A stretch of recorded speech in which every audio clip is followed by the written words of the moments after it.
If you had to break down just how do you get from being exhausted, miserable Make a every plan. day to get to the place that you're at right now, what are some key components of that?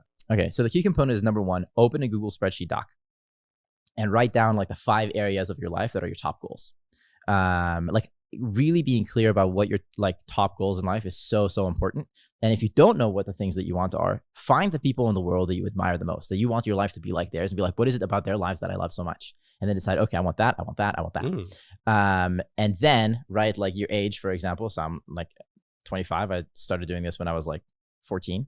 What are the subcategory goals that are within each category, and what do you need to do in order to achieve those goals? And then just like lock onto those things and don't give up until you get them. Like I did when I was 6, when I got the backflip. Like the only thing that was important was I needed to learn how to read and I needed to know how to do a backflip, and everything else was a distraction. Speaking of reading, you make a big deal about reading, read this, read that, read. Why should we care about reading? So like my dad said, to be successful, you need to know how to read. But realistically, I never read with my eyes. I always read with my ears. And so, by the way, have you figured out whether scientifically you could retain more information through reading than listening? It depends on the person. One way or the other. Some people are auditory learners. Some people are visual learners. Realistically, if you do both at the same time, you're always going to have more comprehension and more attention. What most people don't realize is if you practice, you can train yourself to listen faster. So the average person in the United States reads like a physical book at 200 words per minute. They'll read a digital text at 180 words per minute. I listen at 700 words per minute. And it's just because I built up that ability over time. A college professor will read on average at like 500 words per minute, like an Ivy League school. And so I imagine that for most lawyers, that's roughly the speed you guys go at. When I was young, really wanted to be a lawyer. Debatable. Yeah. Like when I was in preschool, I really wanted to be a lawyer because my dad was a lawyer.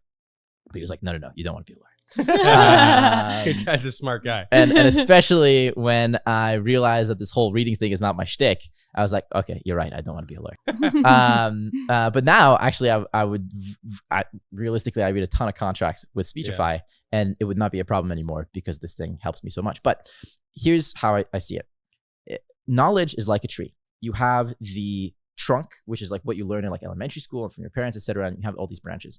And if you're exposed to a new leaf of information, if you don't have a branch for it to land on, it floats away. What you do by reading books is you're fleshing out this tree. It's like Google Maps, where like if you zoom in super deep, some places are pixelated, some places are not. You want your information to be as rich as possible. And so this is why it's sometimes useful to reread books, because you'll build a new branch, and then when you reread it again, those leaves that you missed last time will get added.